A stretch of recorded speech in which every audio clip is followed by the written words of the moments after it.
This is Matt Hurt at Obsessive Viewer on Twitter. This is Tiny at Obsessive Tiny on Letterboxd. And this is ObsessiveViewer.com's The Obsessive Viewer Podcast.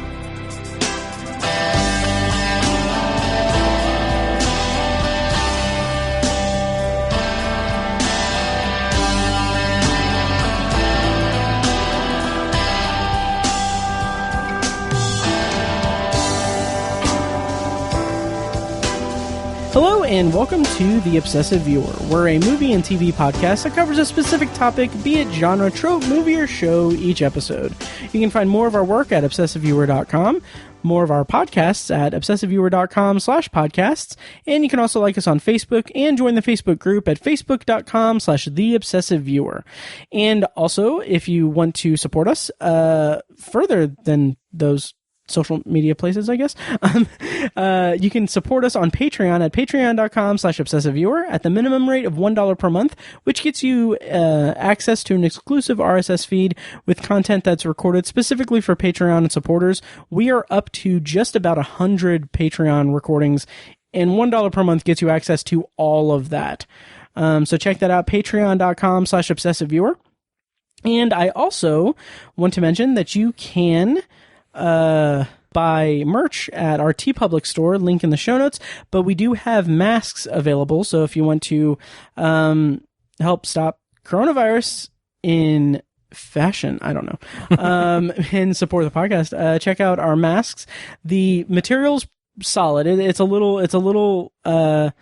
comparable. It's a little thin, but it's comparable to just a regular medical mask that you can get. So it's not like an N25 masks or anything like that. It's cloth, but they're pretty cool. The designs look really cool. Check that out. The quick URL for that is tinyurl.com/ovmasks. Yeah.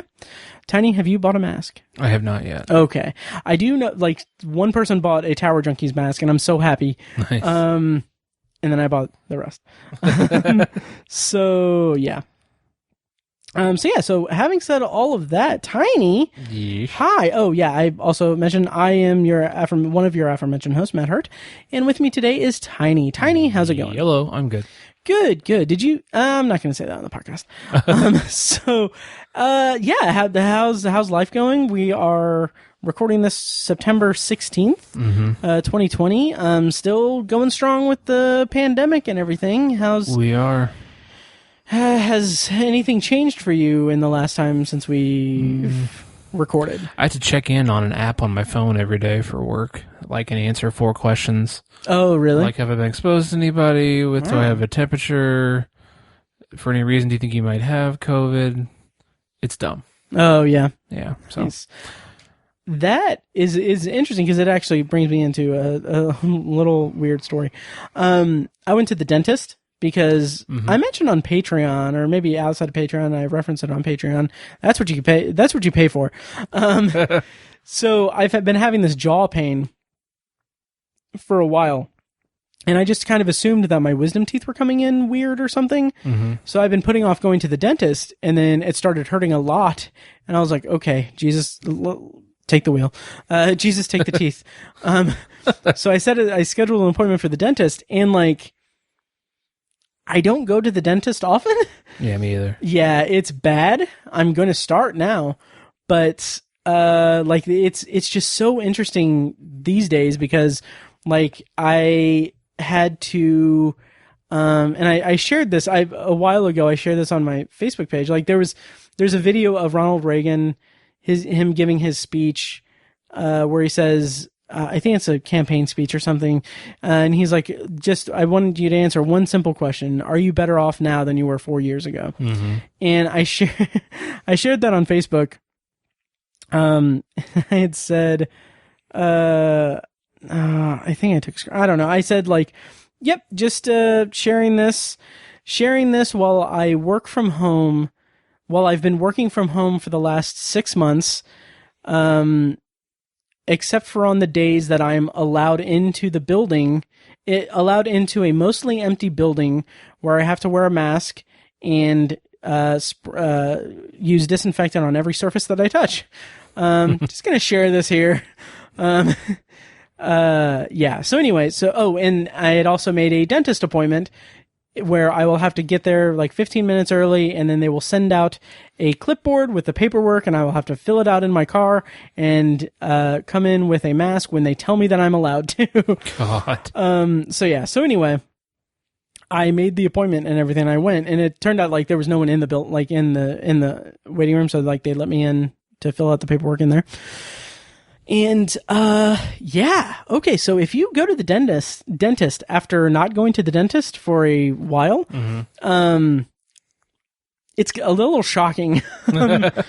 So this is not really pertinent to anything, but, they took x-rays and stuff because the pain is like, I thought it was my wisdom teeth. And like, the way that they did that, like I almost threw up on the hygienist. Like I almost like vomited because they were putting it all the way back, like toward the back of my throat. Right. But like off to the side, like by my teeth. And it was like just my gag reflex is so terrible. Yeah. That like I kept like I was gagging and I was like, can I get some water?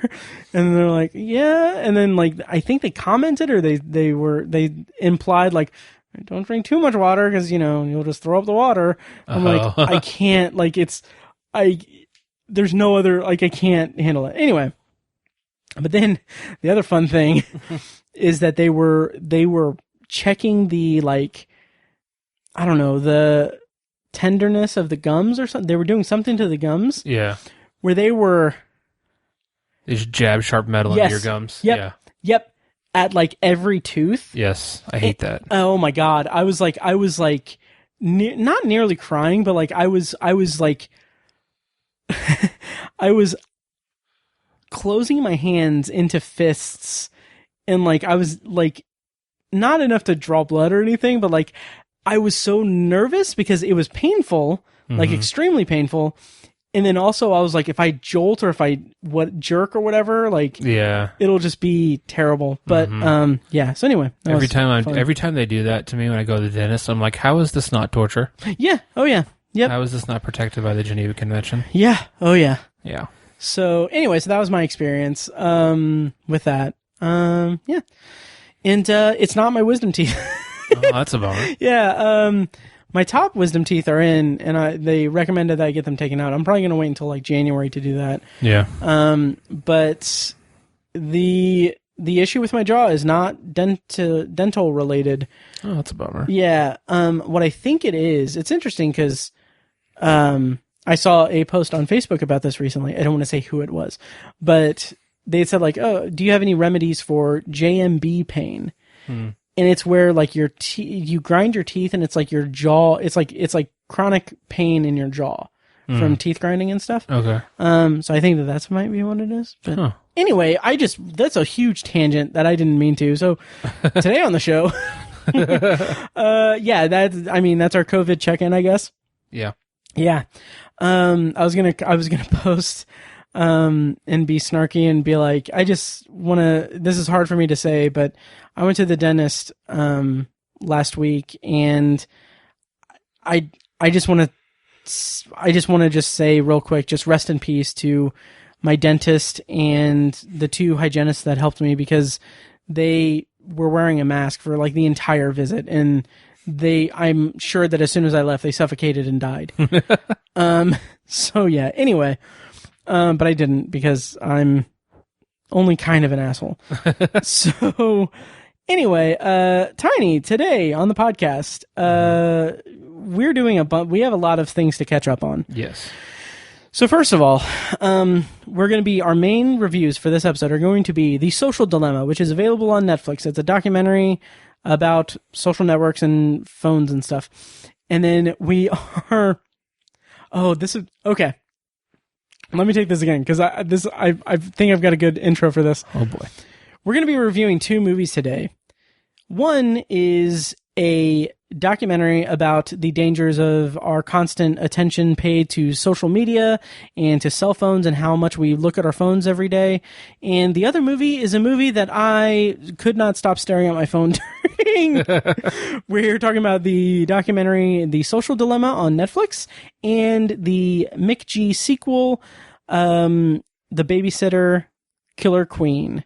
Both new releases, both on Netflix. We're going to talk about that, but we do have a lot to catch up on, Tiny. Mm-hmm. So the last time we recorded an episode, it was, I think we recorded it like August 26th or something. Okay. And I believe it was August 28th that news broke that Chadwick Boseman passed away. Mm-hmm. And I hadn't edited the podcast yet. And I thought about like recording something to just put in as like a tribute to him. Cause it was weird. Like, okay, we're releasing an episode after his passing, but I ended up just putting like a disclaimer on the show notes for it because I wanted to give us like time to actually talk about it a little bit. But Chadwick Boseman, who played King T'Challa in Black Panther, and he was also in 21 Bridges, The Five Bloods, 42, yes, 42.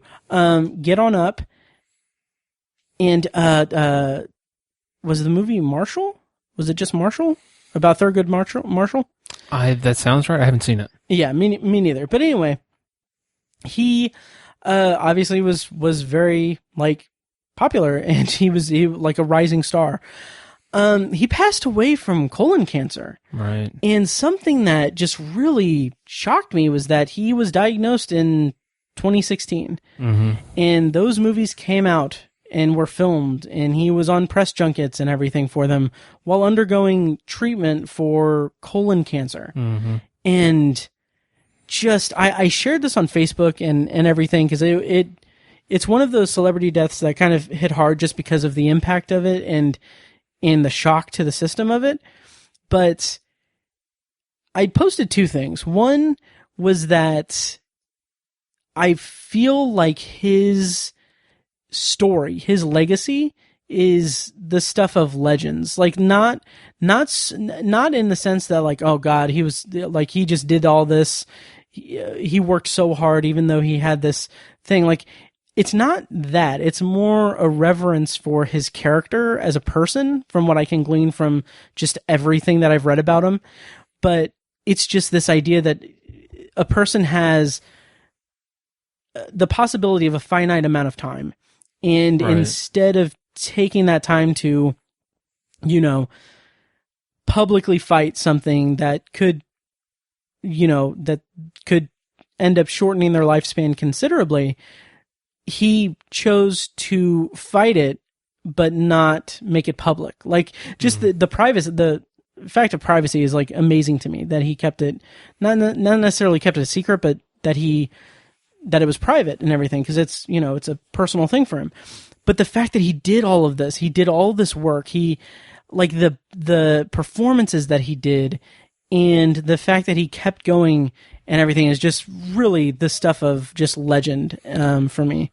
Yeah, and not only that, but like several of those roles were very physical. Like, obviously Black Panther, he had to be. Those Marvel movies are famous for having ripped dudes, who are in peak physical condition, and he fell into that category for sure. All while his body was, fighting against him. And poisoned, basically. And I rewatched Black Panther that night when the news broke, because it broke pretty late at night. And I rewatched Black Panther because I was thinking, like, in a weird sense, it kind of, I was watching it kind of in tribute to him because it's an incredible performance and everything, but also just thinking, like, just it kind of recontextualizes it, knowing like his story now. And I had read Ryan Coogler's very just emotional, touching, very touching tribute to him, where he was talking about like how they developed things about Black Panther, like how they like the, I don't know, the way he eulogized him was just beautiful. But he didn't know, he didn't know, like, it wasn't like something that like the studio was aware of and they had to work around it or anything. Like, just I was just blown away by that. But yeah, he oh God, did you see that clip of him talking about the kid with cancer? Like, that was like, that got me like that. Yeah, me too. Yeah. For me, I would say you know, they're two little kids, Ian and Taylor, who recently passed from cancer. And throughout our filming, I was communicating with them, knowing that they were both terminal. And what they said to me is, and their parents said, they're trying to hold on till this movie comes. And to a certain degree, you hear them say that, and you're like, wow, that's like, I gotta get up and go to the gym. I gotta get up and go to work.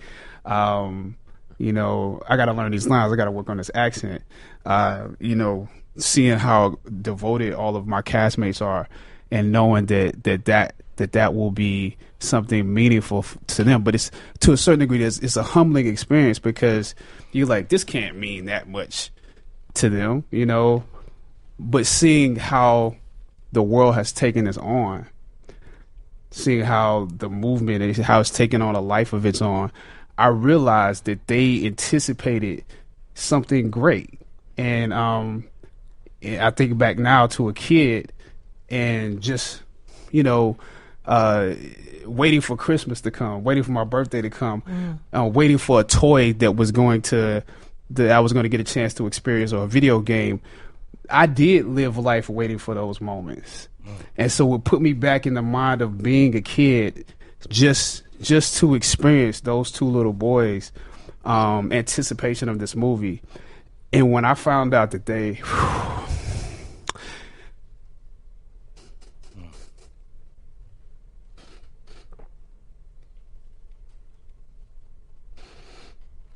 Take your time with it.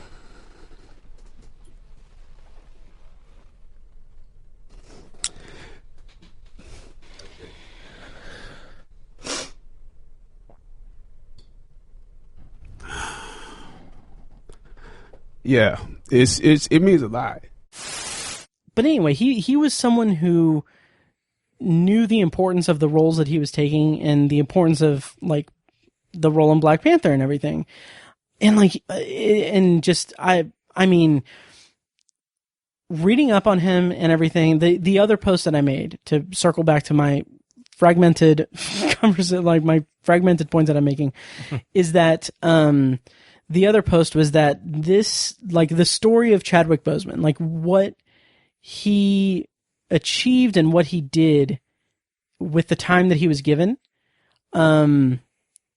is exactly the embodiment of why I don't like and don't engage in conversations with people who downgrade or discount the importance of, like, blockbuster comic book movie filmmaking. Because you can say, okay, it's not like the whole stupid, ridiculous Martin Scorsese, oh, they're not cinema thing or whatever. Like, I was pretty silent about that entire thing, because I'm like, I don't give a shit. Like, it's right. People have opinions. People can have opinions and everything. But the whole argument of, is it cinema or is it real, like a real film with a capital F or whatever?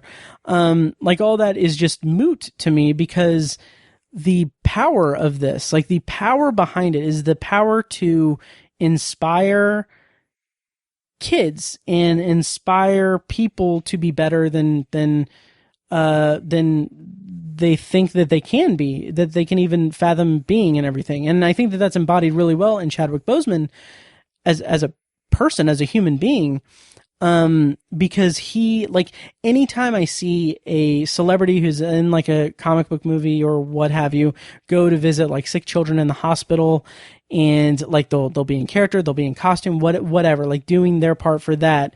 It's like, it is so heartwarming to me, and that's why it's important to, like, recognize that, yes, these are important to our culture, and these movies mean more to people than people who will just discount them, give them credit for, or are willing to give them credit for. Yeah. So yeah, I don't know. Anyway, it's a way of creating symbols for people. I think absolutely. I think saying that you're creating heroes is maybe a bit of a stretch, but you're symbolizing something for a whole group of people. Yeah. And that's, I agree, it's really important. Yeah. Yep. And that's something I didn't fully grasp that, I think, until Wonder Woman came out. And everybody was talking about how, my daughter is, however many years old, she's 9 or 10 years old, and she's just, there's never been anyone. People were saying that. You're not saying your daughter. Not saying that, but people were saying that, my daughter's 9 or 10 years old, and she's never had a character like that who was the star of a movie. Yes. And like her name was in the title and stuff like that. And just what that meant to my daughter. And I was like, I never understood that because I'm a white dude. And it's like, I've got so many of those examples to look up to. And, it's just, it never hit me until how important that was. It's not like I ever disparaged those movies, but I'm just saying the weight of it never really hit me until then. Yep. And then Black Panther was another example of it, obviously. Yeah. And also Ghostbusters. One of the kind of go-to anecdotes I have for that is that, like, I really get just really annoyed when people just shit on, like, I've seen people post about the 2016 Ghostbusters, and this is one of my big pet peeves just in general, is it starts with, I've never seen this movie, and I will never see this movie, because this is not Ghostbusters. There's no Ghostbusters 2016, because this is an abomination. And I'm like, okay, let's settle down here. Calm down. But I remember seeing that movie in the theater, and I remember, I even said this on the podcast, I remember like coming out of the bathroom and seeing this man with his young daughter, who couldn't have been more than like 6 or 7, I think. I don't know. And then this was a little questionable, but he went into the bathroom and told her to stay out there, which makes sense. But also it's like, she's a kid. But what do I know? Anyway, and she stood next to a big like stand for Ghostbusters with oh my God, why can't I remember the names off the top of my head? Kristen Wiig and Melissa McCarthy. Kristen Wiig and Melissa McCarthy, and she stole every scene she was in. Oh, she was amazing. Kate McKinnon. Kate McKinnon, yeah. Like a big standee with their faces and them holding the Ghostbuster guns. And like I watched this. Okay, this is gonna sound weird. I watched this little girl, and she just embraced it. Like she like full on hugged it. Wow. And I was like, that renders all of the butthurt fanboy bullshit arguments completely pointless. Yeah. Yeah. But also, don't fucking criticize a movie if you haven't watched it. Right. Like, just don't. You're an ass. Anyway. I agree. So anyway, Chadwick Boseman, that was pretty shocking, but he leaves behind a hell of a legacy. Right. It's really incredible what he did with his last years. Yeah. Oh yeah. I mean, just the roles he took, like Jackie Robinson, Thurgood Marshall, and oh my God, James Brown. Yeah. And Black Panther. Yeah. But it's just like it's like I said, he's just amazing. Yep. Yeah. So rest in peace, Chadwick Boseman. Absolutely. Yep. And so a few things to run down real quick. We can talk about it in more detail if you want, each one. But a few things that I want to talk about are the first one I want to talk about is the trailer for Matt Reeves' The Batman, starring Robert Pattinson. Yep. If you are justice, please do not lie. What is the price for your blind eye? The hell are you supposed to be?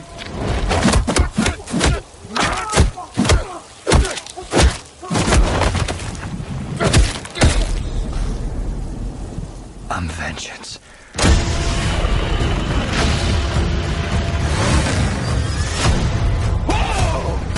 This guy's crazy.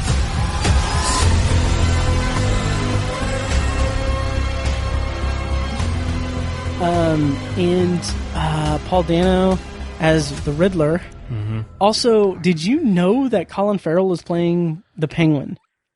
I remember after. No, like I knew So after the trailer came out and everybody was talking about how he's not in the trailer, but he actually was. I was like, holy shit, that's right, he's in this movie, and because he's just completely unrecognizable. Yeah, I still don't recognize him as Colin Farrell. I cannot pick him out. Yeah, it's crazy. Oh yeah. So the trailer came out. This was a few weeks ago. How are you feeling about it? I'm feeling really good about it, and which really surprises the shit out of me because I'm at the point as a fan of the Batman franchise where I kind of want them to let it, kind of put it on a shelf for a little while, let it marinate, let it do its thing, and let's just not have Batman for a little while. That's kind of where I was at. But man, the trailer just looks damn good. I really, I'm happy with all of the casting. I've been on board with Robert Pattinson from the very get-go. Me too. I have been a Robert Pattinson fan for a long time, but a lot of people were shitting on him for Twilight. Yeah. I was like, look, those movies are fucking ridiculous, but he's pretty good. Like, I think he's a good actor, and he's done some damn good stuff, and I think my theory was, or my suspicions have been proved at this point. I think he's a really good actor, and I'm fully on board with him as Bruce Wayne Batman. But I think kind of the star of the trailer is really Matt Reeves' vision. It's very dark. Reminds me a lot of like the second Batman that The Dark Knight. No, Batman Returns. Batman Returns. Thank Tim you. Burton. Tim Burton did it. Like the very dark tones, almost gothic tones that movie had, and I was like, that's going to be sort of refreshing. Even though I'm not saying Christopher Nolan's Batman was obviously dark, but this just feels on a completely different style of darkness or gothicness or whatever. And then obviously it's a very stark contrast to what Ben Affleck did with the character. In the couple movies from Zack Snyder. But yeah, so I mean it does look cool and refreshing, but I'm just worried about Batman fatigue, I guess. Yeah, it's funny. I get that. I don't subscribe to that. I don't feel like I will be that fatigued by it. And one of the reasons why is that, like, I don't read a lot of comic books or anything. I have a whole shit ton that I just collected and haven't read. But I have read a relative to the amount of comics that I read, which is not a lot, is I've read a considerable amount of Batman comics. And like just the lore of Batman, every time I like revisit Batman or like in his like original form, like in comic book form, I just think of just like I'm kind of struck by how vast his mythology is and how big his iconography is and just in like the Western canon. Am I using that right? I think I don't know. Yeah, the Western canon. Like he is like one of those characters that has lasted for decades upon decades upon decades. At this point, it's coming up on a century. Yeah. And throughout, there are so many different permutations of him. There's a wealth of stuff to mine for content. But in addition to that, just the world of Gotham City, the universe of Batman, like obviously there's, the whole DC universe and everything is ridiculous and crazy and has so many moving parts. But just like if you just take it down to the Batman and Bat family level, like there are just characters and character beats and situations that are just iconic and amazing and just like dynamics that are so interesting. Like I said before, like I think after Batman v Superman or maybe after Suicide Squad, I was like, I think it was after the Lego Batman movie. Like my big thing was like, I don't want DC to do Justice League or do like a whole expanded universe. Like just start from scratch and just do Bat Family. Like do Batman, do Catwoman, Batgirl, Robin and Nightwing, and like have all of these like characters, have a more contained, expanded universe, but have all of these different voices and different characters coming into play. Like that is the expanded universe that they should focus on, because it's so just vast with its own stuff. But anyway, that's speaking as someone who doesn't read comic books and has only read, of the comic books he's read, the most that he's read is Batman, which is not a lot of them. So, you know, what have you. But yeah, and so I don't know where I was going with that, but I don't think I'll be fatigued by Batman, because I think that there's always a unique way to I feel like there's always a unique way to present the story, but apparently they've signed a deal with the devil to where they need to show Martha and Bruce's dad, what's his name? Lorenzo? No. I can't remember. Thomas Wayne. Thomas Wayne. Martha and Thomas Wayne be killed every single freaking movie. Right. That I'll get fatigued on, but I just think that there's a lot of stuff to mine from the source material. So anyway, having said that, this trailer, I am so pumped, Tiny. I know, it looks really good. It really does. So when this trailer was released, I was in a socially distanced setting with a few people, and a couple of the guys who I was like hanging out with, they're not as plugged into like pop culture or like movies as like we are. Mm-hmm. So they were watching the trailer, and they're like, they've got the guy from Twilight playing Batman. And I'm like, The Lighthouse, watch The Lighthouse. Right. Please, just watch The Lighthouse. And I've also heard that Good Time is really good, even though I haven't seen it. I promise, Ben, I'll watch it. But yeah, anyway, but watching that trailer, like I remember when when The Dark Knight was released and the time that The Dark Knight Rises came out, or really when news was releasing about The Dark Knight Rises, I remember in that window of time, I remember you and I worked together, and I had spent a few times like explaining to you, like, this is how I want the third Batman movie to be. So Joseph Gordon-Levitt was in Inception, and so I think he would be a really good Riddler in the third Batman movie. Yeah. And the Batman movie that Nolan will make will be a kind of crime noir detective thing where it's focusing on Batman being the world's greatest detective, and the Riddler is leaving all of these clues and everything, and is hunting him and everything, and he has to use his detective skills to do that.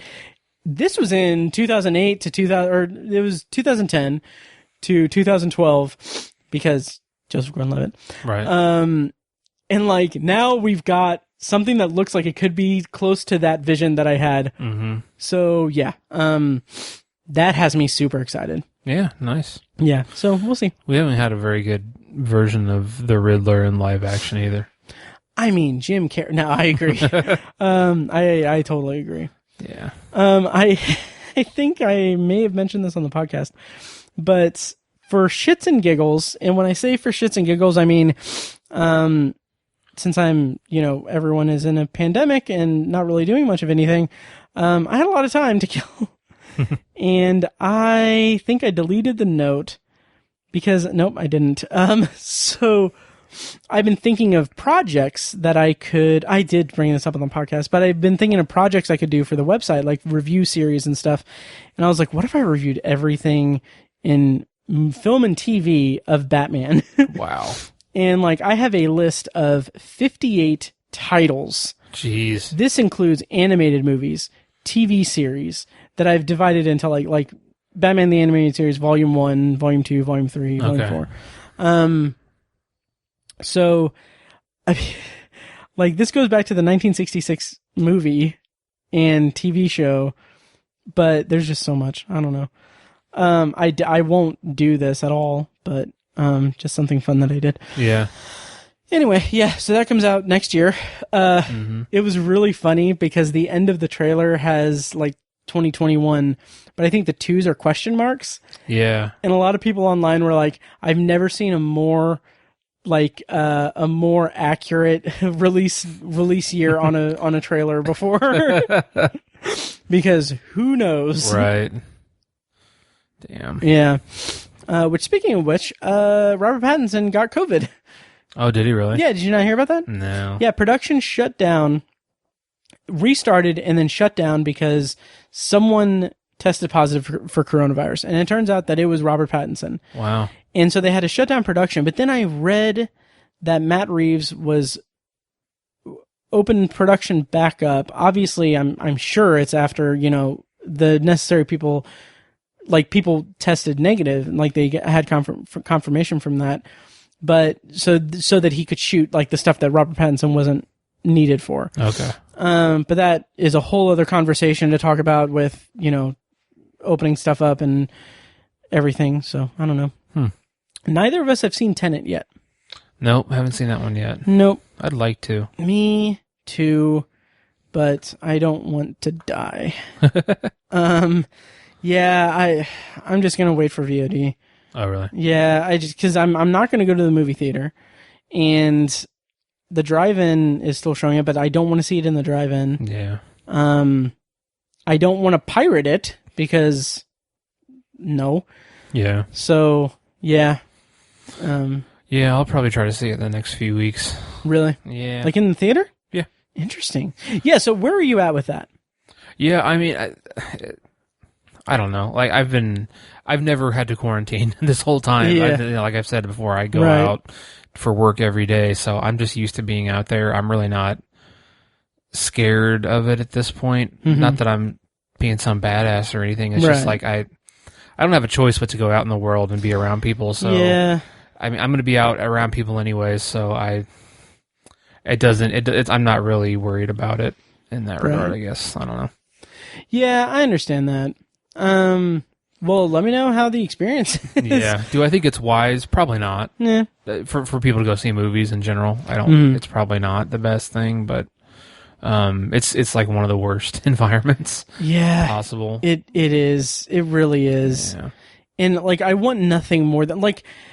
Every time I see fucking dickheads posting about, like, someone that we went to high school with posted a picture, like shared a picture of some stupid ass protest thing or whatever that was like, I took a screenshot. I was like, this specific day, this, I have it here. It says he shared it, let's go. And the person who originally shared it was like, who's with me? And it says, burn your masks, September 15th. Enough is enough. America has declared that masks are no longer mandatory. It stops when we say so. And has this picture of just a mask with a red X over it. Jeez. I'm just like, okay, fuck you. Fuck you. Fuck you. I can't. Did you see the video of the clearly super privileged white people running through a Target store, the aisles of a Target store, chanting without masks on, singing really poorly to the song "We're Not Gonna Take It." Oh God. Yeah, and I one did of the not see that. Yeah, it's ridiculous. It's unreal. And like, two thoughts on that, and then we can get back to actual movie talk. One is that when I see things like that, and like the guy berating the person in Chipotle, when I see that, I just think, like, I wish that I had a business. I wish that I owned a business, like a storefront, just so I could get the glee of just shutting these people down, calling the police and having them trespassed so that they can't come back. Like, I would just do everything I could to just, like, get them away from me forever. Yeah. Because it's just entitled assholes. Anyway, and then the other thought about that was a tweet that I saw about the people in Target running around was like, I can't remember. I retweeted it. It said, "You only look at masks as oppression if you've never experienced any." And I thought that was really good. Yeah, that's good. Yep. So yeah. Jesus Christ. Anyway, so yeah, so who knows? Let me know when you do go see a movie so I can ask you to change your will. No, so I can ask you how it is and see. Sure. Kind of report from the front lines. Okay. Yeah, and then so speaking of movie theaters and everything, you posted something when this next trailer dropped. Mm-hmm. I've not seen the trailer for Dune. Okay. And one of the things that I kind of like about the world we live in, no, let me backtrack. One of the things I kind of like about not being able to go to the movie theater from my own personal, decision not to go to the movie theater is that I now control what trailers I see. Mm-hmm. And so, I know I'm going to see Dune at some point. I know I'm looking forward to it. So I don't need to see the trailer. And I'm super excited about that because I don't know anything about it. Tiny, you're a big fan of Dune. I am. How did you feel about the trailer, and what's your excitement level at for this? My excitement level is still through the roof, peaked, and I was very happy to report that the trailer did not disappoint at all. Nice. It was a well-constructed trailer, and that I don't think they gave too much away. Nice. I don't think they, for example, the main villain is in it for 2 seconds. He says 2 words. I mean, I think the reveal of the Baron Harkonnen is going to be very disturbing. It's going to be, in the books, he's purely evil, and a horribly disfigured, disgusting person, physically. Okay. And in the David Lynch movie from the 80s, it was the character was kind of laughable, not done very well. And so I'm really hoping that with Denis Villeneuve and Stellan Skarsgård playing him, I have very high hopes that they're going to deliver on his formidability and how repulsive and truly evil the character is. So that's one thing I'm really looking forward to that wasn't spoiled for me in the trailer, I guess. Nice. I was hoping we were going to get our first look at one of the worms and what the worms are going to look like, and just just the other visuals that I'm really looking forward to. Nice. It only amplified my excitement for the movie. I'll put it that way. Nice. Yeah. And so let me ask you this. So you've seen. How do you feel about the presentation in the trailer? This might be a tricky question that might not yield as good results as I think it might. How do you feel about it versus what could have been from the documentary Jodorowsky's Dune? Oh. Which I haven't seen that documentary either. Yeah. I mean, it's hard. It's kind of hard to separate those two because I've never seen a Jodorowsky movie before. Oh, me neither. So I can't really comment on that. But just hearing Jodorowsky talk about it, you can tell he's a visionary person, and he's got. He's a true artist, and he had a full vision for that movie, and he was focused so much on the visual medium of filmmaking that he would cast an actor based on their appearance and how well they physically match a character, as opposed to any kind of audition or pressure from a studio. He didn't give a fuck. He was going to cast Salvador Dali as one of the characters. Oh God! And it's that guy's not even an actor. I remember that. Yeah, he just had all these random people selected who weren't even actors, and I was like, I respect that. That's awesome. I don't know if that movie would have been great or not, but the guy just had a vision, and I liked that. But that's going to be so shitty of me to say, but that reminds me of people fan casting The Dark Tower and saying that Scott Eastwood should play Roland because he's Clint Eastwood's son, and I'm I'm the same way. He's not an actor. God.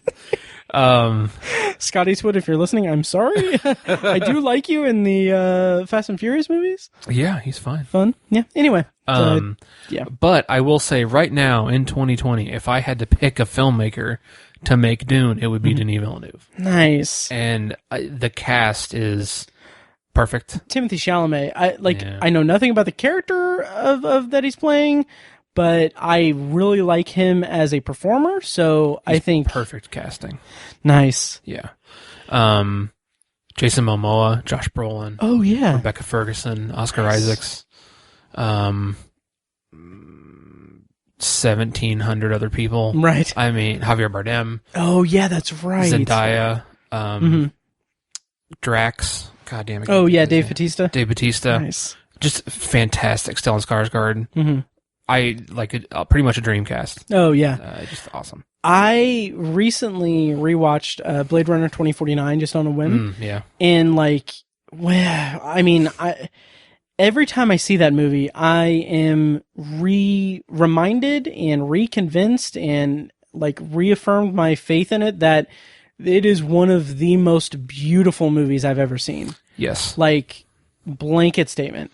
So just visually, I mean, I'm excited to see what he does with a sci-fi property like that. And, I mean, I'm still not going to go to the theater, so I have time to read Dune. Yeah. I still haven't done it, so yeah. I recommend it. It's a really good book. Nice. Yeah. I've got a lot on my to read or to listen to pile on Audible, so so that's exciting. Yeah. And how many books in the Dune series have you read? I have only read the first two. Oh, okay, gotcha. Dune and Dune Messiah. Nice. Yeah. I know Ben has listened to and read the 4 of them, I think. Yeah, he may have done all of the original Frank Herbert ones. That sounds about right. I think there's either 4 or 5. I can't remember. Yeah, I've said this before, but I'm nervous to read it or listen to it because I'm just nervous that it'll be too dense. So I'm kind of a little nervous to read it. Anyway. Yeah, I think you'll be all right. Okay, I really do. Nice. It's somewhat reminiscent of The Gunslinger in tone, tonally. Not obviously the stories are drastically different and everything, but just style and tonally a little bit reminiscent of The Gunslinger. Nice. Yeah. I can understand a desert kind of landscape. Yeah, actually, I wasn't thinking of that. But just, interesting. Just kind of the narrative style. Yeah, a lot of internal things, I guess. Gotcha. Going on. Yeah. Which is what makes it so difficult to adapt into a movie. Yeah, I can understand that. And have you ever seen David Lynch's movie from the 80s, Dune? No, I'm not a David Lynch fan, really. Yeah, I'm kind of up and down on him. I like several of his movies, but the problem with that movie is internal monologues, he put them in the movie. Oh, no. And so it's like you're sitting there watching Kyle MacLachlan look at someone, and he's having a thought, a voiceover? A voiceover thought in his head. God. It does not work very well. Oh, it's not good. Yeah. There's that. I have a bit of a soft spot for the movie. The director's cut is a pretty fluid, solid movie, and I kind of like the director's cut, but it's 3 hours long. Okay. The theatrical, don't watch it. It's just not, it's like a snippet of the book. It's not well done. Oof. But I sort of recommend the director's cut. It's kind of okay. It's I have a soft spot for it, but I won't try to defend it that hard. Sure, sure. Well, I'm kind of a completionist anyway, so when I get around to wanting to see the new one, I mean, I'm sure I'm gonna probably send you a message on Facebook and then not follow up on it about how, we should do an episode where we talk about the book and then we talk about David Lynch's movie and then we watch Jodorowsky's Dune and then we review Denis Villeneuve's.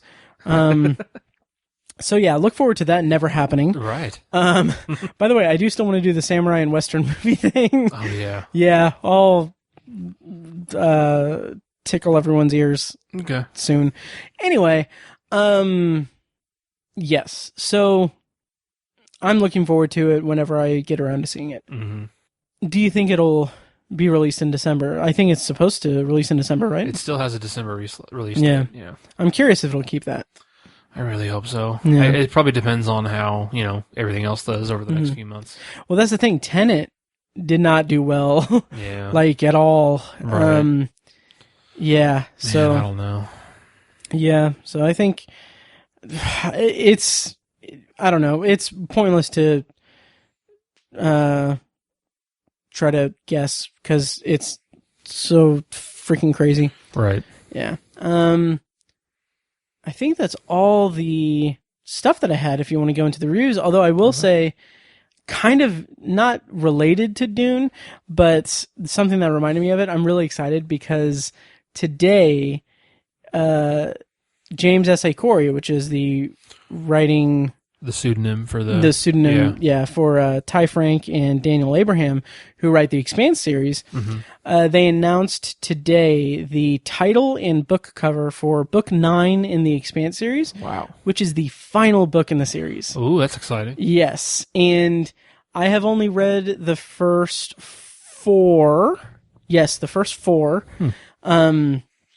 And I've watched the first season of the show, but I really need to get into it and just read the rest of them, watch the show, because it's a property that I really like. Like, I really like the story and the worlds and everything. But it was funny. I had this reaction because the way that they did it was they did like a live stream kind of thing on this website that I wasn't familiar with. That you had to sign in and everything. So I was like, oh, I'll play along. Because they were doing like a Q&A, but I didn't listen to the Q&A because I didn't want to be spoiled. But I wanted to see the cover because the funny thing is the way that I discovered the Expanse series was I was at Books A Million and I was like, I want to start reading some more science fiction. And I went through science fiction shelves and I saw like, oh, Leviathan Wakes. Oh, this cover design is really cool. So like I bought it and then I was like, ooh. That's a lot of books in the series, and they're very quick turnaround with publishing him. And I'm like, oh, there's a show coming out. Yeah. Okay, I just wanted a kind of easy sci-fi thing, but anyway, right. Anyway, it's a really fun series and really interesting series. But I was tickled because like I'm attracted to the cover design on all of the covers and everything. It's very cool. And I was like, and the titles for the books are like very, I don't know if it's Greek mythology or if it's some kind of mythological thing or biblical references or not, but they don't pertain to, it's not like the drawing of the 3 where 3 people are drawn from other worlds or whatever. It's not the Wastelands where they go through the Wastelands. It's like the first one is Leviathan Wakes. And then the second one is Caliban's War. And then the third one is Abaddon's Gate. And then Cibola Burn. And anyway. Wow. So like it's all like stuff that doesn't pertain to the plot or anything, but I'm always kind of curious about that.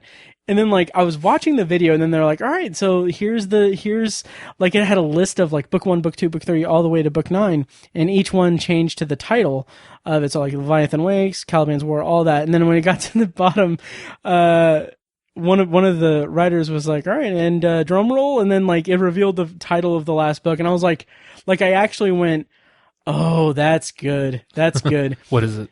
Leviathan Falls. And I'm like, oh, that's good. Nice. So I'm really excited about that. But cool. That they don't have a release date yet, but did they do like a trilogy of trilogies? I think that's the idea. Okay. Yes, because it's God, it's so cool. Like it's called The Expanse, and it's called The Expanse because it is expansive. Like, right. And it's so cool because like the first couple of books, like the first book is all contained to a couple of like places. Right. And then it just blossoms out, and it's all kind of, it has like things about like first contact and like military kind of stuff and like bureaucratic and kind of Cold War stuff, that like simmering conflicts that are about to like heat up and everything. But each section, or at least the first 3 books, kind of have their own like trilogy feel. And then at least book 4 is like very much like a new frontier kind of thing. Okay. Anyway, just I freaking love the storytelling and everything. Yeah, I'm interested in it. Yeah. So anyway, I'm really excited about that. The publication isn't going to be until like sometime in 2021. So they're, easy to consume because they're really engaging stories. So yeah. Cool. So that's exciting. So anyway, shall we get into our reviews? Yeesh. Okay. So first up, we are going to do, I mean, there's not really much to spoil, so let's not worry about spoilers for the Social Dilemma since it's a documentary. Mm-hmm. So we're going to talk first about the Social Dilemma, which was on recently released on Netflix. I will play a clip from the trailer here. A lot of people think Google's just a search box and Facebook's just a place to see what my friends are doing. What they don't realize is there's entire teams of engineers whose job is to use your psychology against you. I was the co-inventor of the Facebook like button. I was the president of Pinterest, Google, Twitter, Instagram. There were meaningful changes happening around the world because of these platforms. I think we were naive about the flip side of that coin. We get rewarded by hearts, likes, thumbs up, and we conflate that with value, and we conflate it with truth. A whole generation is more anxious, more depressed. I always felt like fundamentally it was a force for good. I don't know if I feel that way anymore. Okay, so the Social Dilemma, according to IMDb, is it explores the dangerous human impact of social networking with tech experts and sounding the alarm on their own creations. The Social Dilemma was released on Netflix on a certain date. God, I'm scrolling. It was released on September 9th, 2020, again on Netflix, directed by Jeff Orlowski. So Tiny, how did you feel about the Social Dilemma and its presentation as a documentary, and what did you think of it? I really liked it a lot. I think, so I had heard Tristan Harris on like 2 separate podcasts. Mm-hmm. I heard him on Sam Harris's podcast and Joe Rogan before. Mm-hmm. And so I was familiar with his ideas and the issues he was trying to draw attention to. And I found him interesting and I liked him on the podcast, but I'd always had a bit of a disconnect with what he was trying to illuminate, if you will. Sure. But I think this documentary really perfected it. And I think what perfected it was actually the dramatizations. Oh, interesting. I think... So, I'm not a fan, really, of dramatizations in documentaries. I don't think it's great. It's usually campy and hokey, and it's not done very well. And there was some campiness going on here. There was a little bit of campiness going on here. And it definitely can throw some criticism at it for that. But I think conceptually, it was really brilliant. And I think that's what really drove home these ideas for me about how toxic the formula of social media has gotten and how negatively it's affecting all of us in our public discourse and the way we interact with each other and how addictive it is and all that stuff. I think the dramatization really drove it home and is the best example of what people like Tristan Harris are trying to warn us all about. So that's what I really loved about the documentary and what I think was the most effective for me. That's really interesting. I enjoyed the documentary, and it's kind of one of those things that I'm victim to social media. I'm victim to just the compulsory aspect of it and being attached to your phone. Like this, it's something that, you know, a large segment of the population is victim to. And seeing it depicted or dissected the way it was in the documentary was engaging to me and did open my eyes a bit to just like the kind of the way that it is planned out, like the actual, like the intent of it. Like it's something that I've seen in it's been fictionalized in a lot of things. Like I think of the Black Mirror episode Smithereens, where it's Andrew Scott's character goes kind of crazy and holds a guy hostage from a social media thing, and it's revealed like there's a reason for that and everything. And it has a lot to say about the kind of the role that social media does. And one of the things that stood out to me in that episode is that it points out that, like, yes, you are designed to be addicted to this. Like, it is designed so that you are addicted to this. And it's something that is demonstrated really well in the documentary and everything. Something that, a couple of things, and we can kind of talk about it more, is I saw a critic online on Twitter, had tweeted about it. It's Ethan Anderton, from Slash Film. I think he's still there.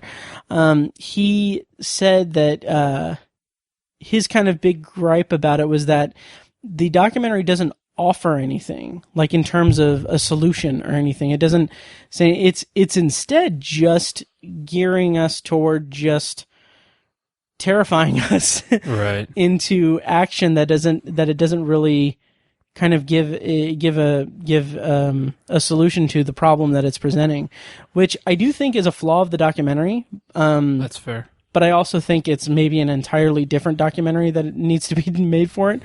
But it didn't sit that well with me that, like, one of the points that it ended on is, like, one of the people, I can't remember which one it was like, oh, like they were asked, like, where do you think this is going to lead? Like, how's it going to lead? And, like, one was like, Civil War. Yeah. And I'm like, yeah, I can see that, but also, okay. So are you going to leave us with that? Or do you have any ideas? But yeah, so that kind of stood out to me when I read that tweet.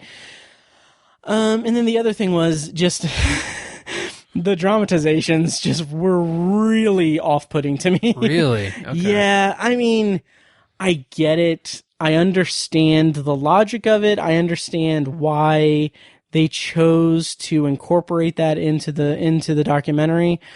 And in its execution, I think it was partially successful, and like they did a decent job at what they were setting out to do. Basically, if you haven't seen the documentary, it has several cutaways to dramatizations with actors. One of the main kid was in one of the Wet Hot American Summer Netflix shows. Anyway,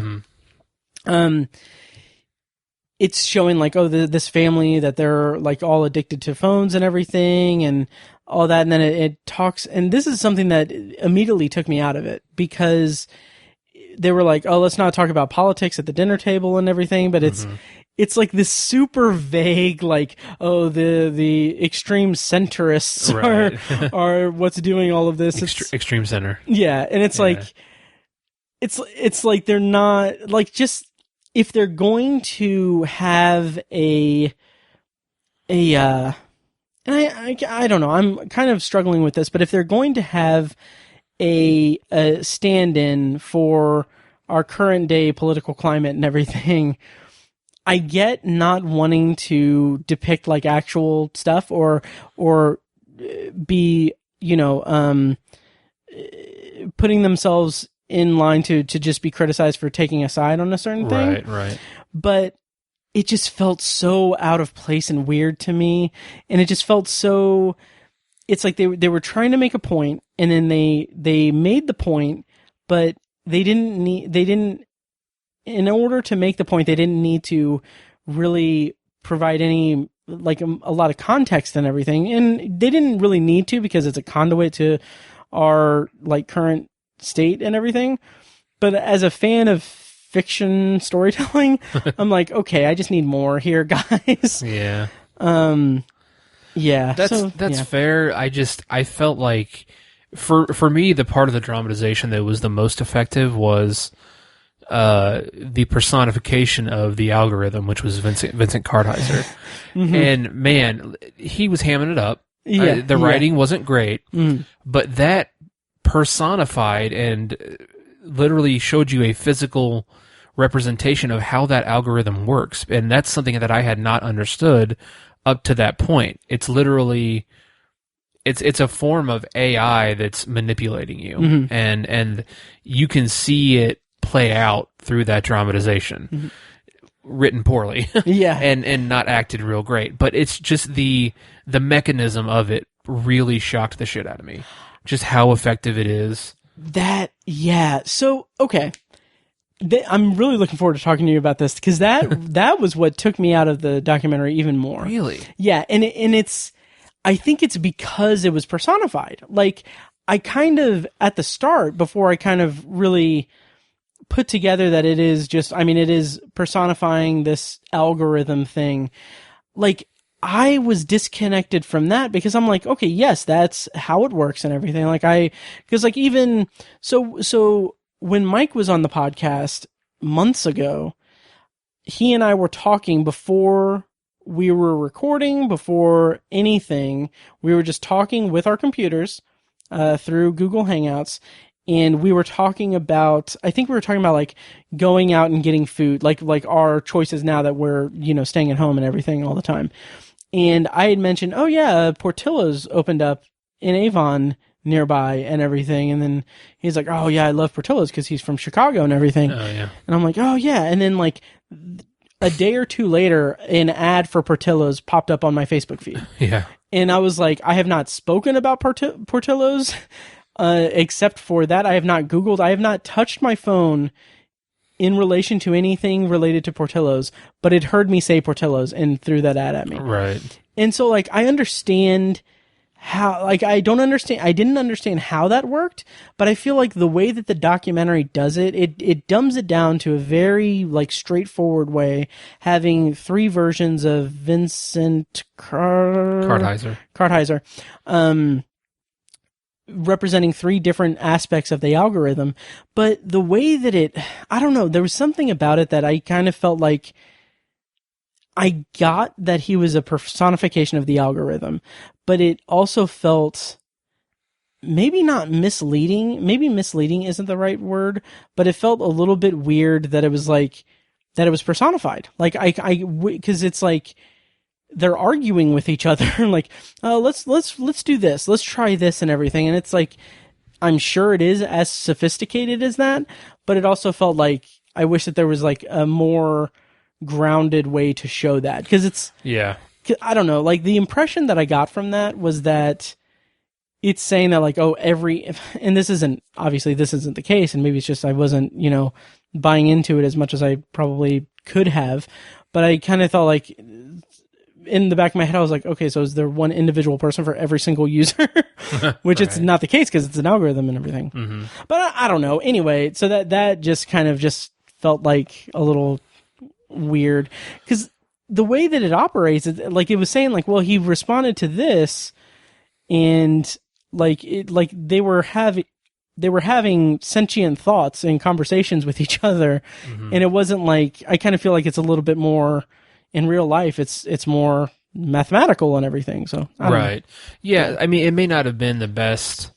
I'll admit, it may not have been the best way to exemplify how the algorithm works.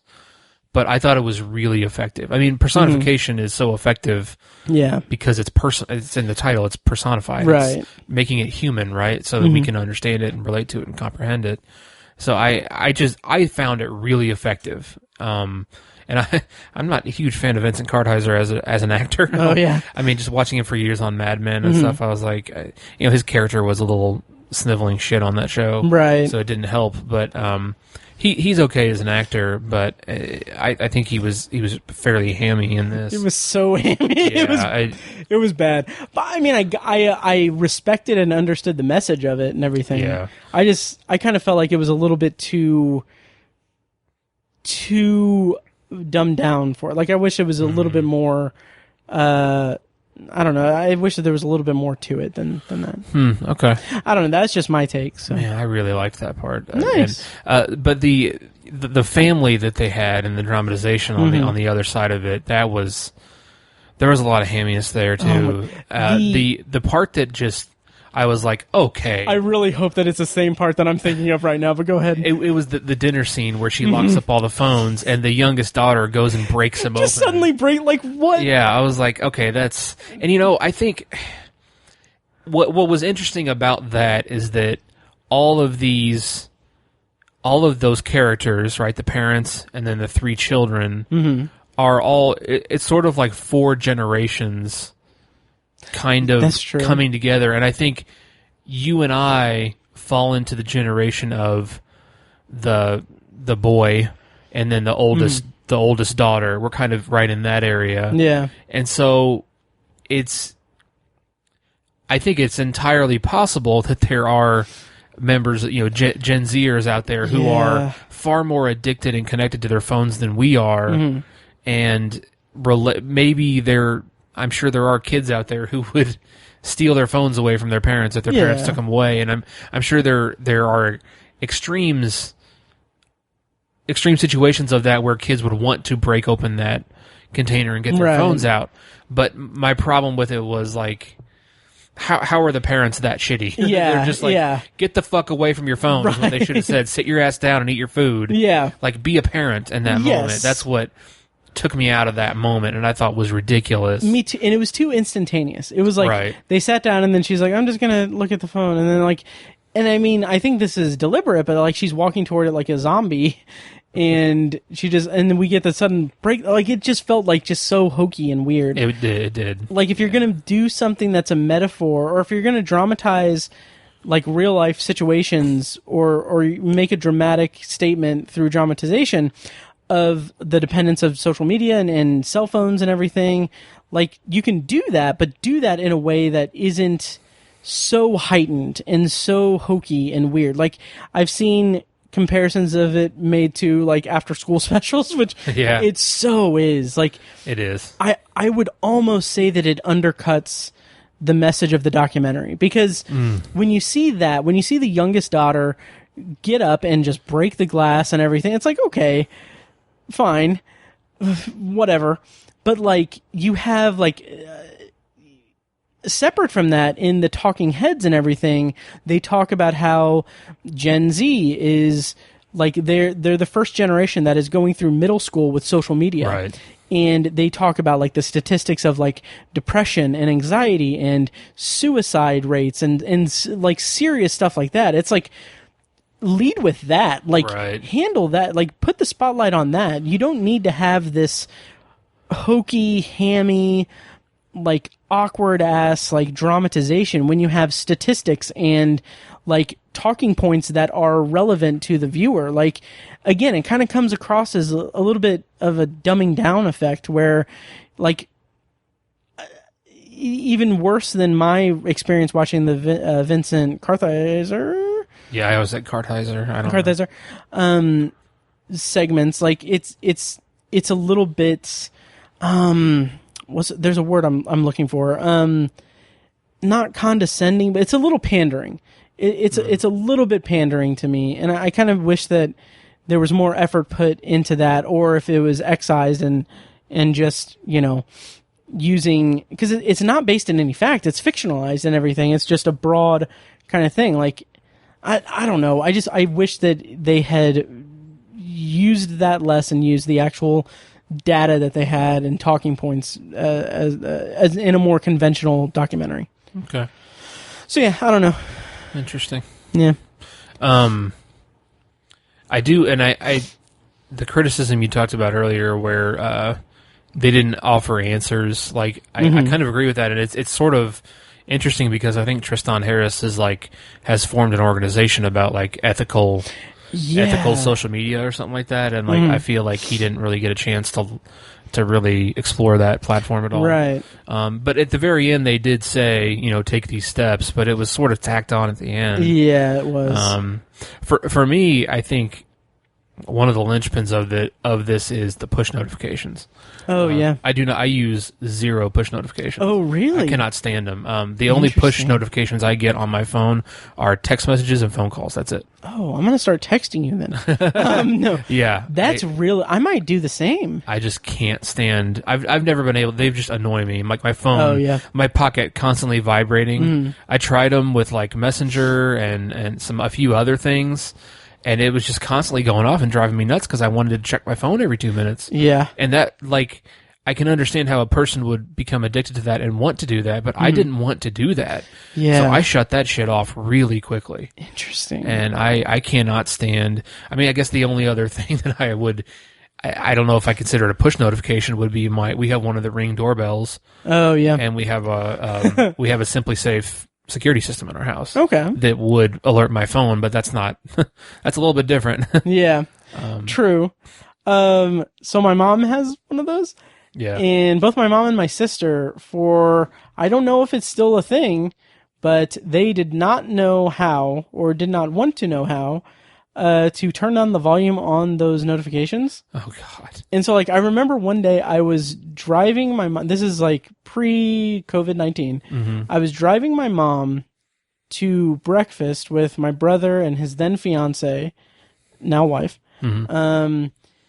And just this bugged me too. My brother chose to go to a Cracker Barrel that is way out of the way from where we live. So he wanted to go to the Plainfield one. Mm-hmm. He lives in Speedway. He lives in Brownsburg. Anyway, so I had a very like a relatively lengthy drive with my mom, mm-hmm. and like every 5 seconds something was like going across the sensor and everything, and it's like it's a loud ring. Yep. And I'm like, you have to do something. Yes. You have to. And my mom is a little bit of a Luddite, so like she did not know how. And like it's one of those things that you like it does not, the volume of the phone does not affect the volume of the app. Oh. So like she had to go into the app at breakfast and do it. And I'm just like, thank Christ. I had a similar experience because my wife she's much more invested in Instagram as a social media as opposed to any other platform. Mm-hmm. That's her platform of choice, if you will. Sure. So she has notifications turned on for instant messenger, for the messenger service on Instagram. Okay. And that goes off all the time. And that drives me nuts. Okay. And then when we first got our Ring doorbell, she had it notify her of every motion, which I think is probably what your mom was doing. Every time there was motion. Mm-hmm. And we have a flag out front of our house. Oh, yeah. And lots of plants and foliage. So that thing was going off every 5 fucking minutes. Mm-hmm. And I was like, turn that the fuck off. Because you're not doing anything with that information. You know it's not an actual person. Mm-hmm. You know it's not picking up usable... you're not using that information at all. Right. It's not an actual event that you need to know about. Mm-hmm. Right. And she was like, well, no, because like, what if there actually is someone out on the front porch? And I'm like, but you don't check your phone when it goes off. Oh yeah. Like, because it goes off. So it's like The Boy Who Cried Wolf.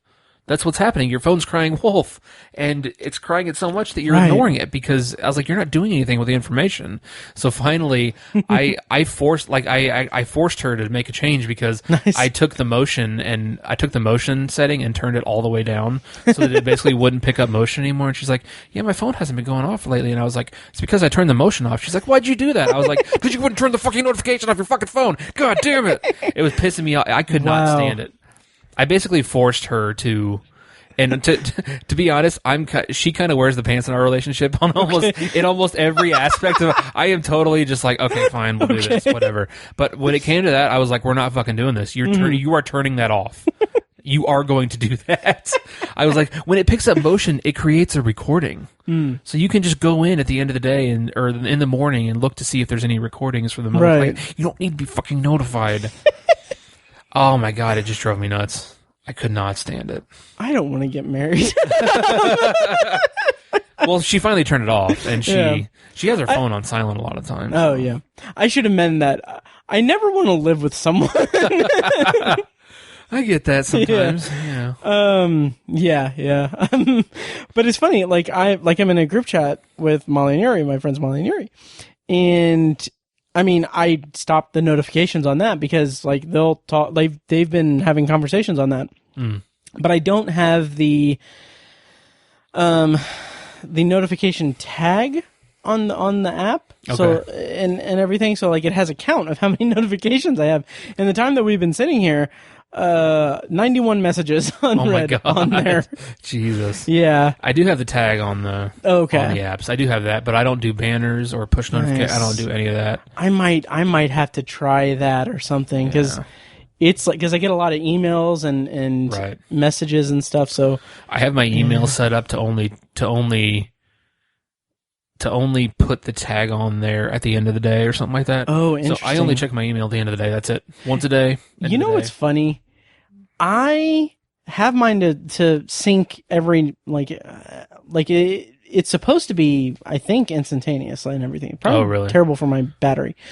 But what I've noticed, and now having watched the documentary, I wonder if this is the algorithm, but like Google's algorithm. But sometimes, like if I'm not on Wi-Fi, or I just connect to Wi-Fi for the first time, like if I come home from work and I connect back to the Wi-Fi or what have you, or weirdly enough, whenever I plug in my phone, I will get not bombarded, but I will get it's held back notifications of emails. Interesting.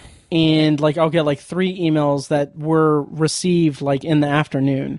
And I'm sure that there's some kind of setting or something, but I kind of wonder if that's like a thing where it's like, okay, the algorithm knows like, okay, when he plugs in his phone at this time, that usually means like, okay, he's settling in. That's when he checks his phone more frequently. Right. Maybe we'll hold back the notifications until then to have more traffic. I don't know. Right. I don't know. It's Could all be. weird. Yeah. But the other aspect of the documentary that I really connected to was the conspiracy theory stuff and how it creates, like, social media creates this bubble that you live in. And I really like that they talked about like the QAnon stuff and Pizzagate, right, and everything as well. But I really like the way that it framed that aspect of it, because we do live in these bubbles that are not necessarily bubbles of our own creation on social media. Right. But it is like, it is feeding, it's this, I almost want to say perpetual motion machine, but that's not the right word. But like it's this never-ending kind of cycle of... It's a reality. Yeah, it's creating a false reality for you. It's an individual reality. There's a billion people on Facebook, and there's a billion individual realities for that specific person, and you don't create it yourself. Yeah. It's presented to you based on what they want you to see. Yep. And the they of that, every single individual person has their own madman actor. Right. Madman actor at the helm of that. Yeah. So God. I have the guy who got run over by the lawnmower. Nice guy, nicest guy. But anyway, yeah, and I mean it is very much a bubble thing, and that Right. is what I think is in the context of this documentary. I think that's why that's one of the reasons why we're experiencing this time where people have become susceptible to persuasion on such a mass scale. And that's something the documentary talks about, and to its credit, it talks about it very well, about how people create these illusions of like, okay,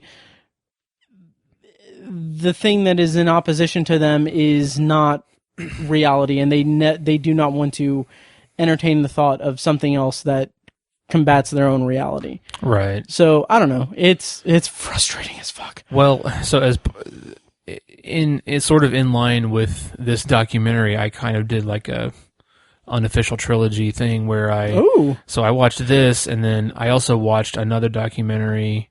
I watched The Social Network, which I hadn't watched in years. I saw that you checked into that. Yeah. How does that hold up for you? Oh, fucking great. Nice. I mean, it doesn't hurt that it's, a Sorkin movie. Right. Directed by David Fincher. Right. And has a great cast and all that stuff. You know, I as a movie, I love it, but I hadn't seen it probably in a good 6-7 years, you know. And this might be a tangent, and I hate to interrupt you, but did this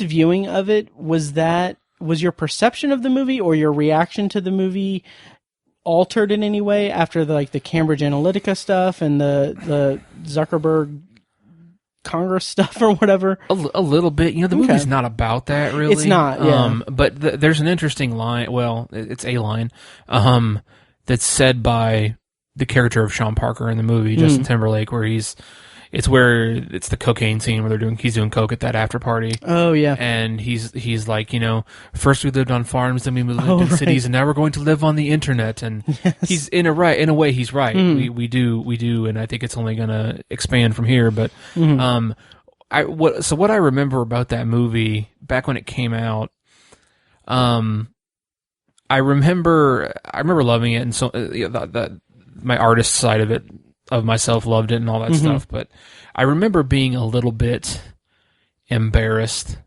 as a member of that generation. Oh yeah, because I feel like all those people, most of the people in the movie are pretty not very likable, kind of bad actors, and not saying the acting is bad. I'm saying they're just kind of bad agents. Bad agents, yeah.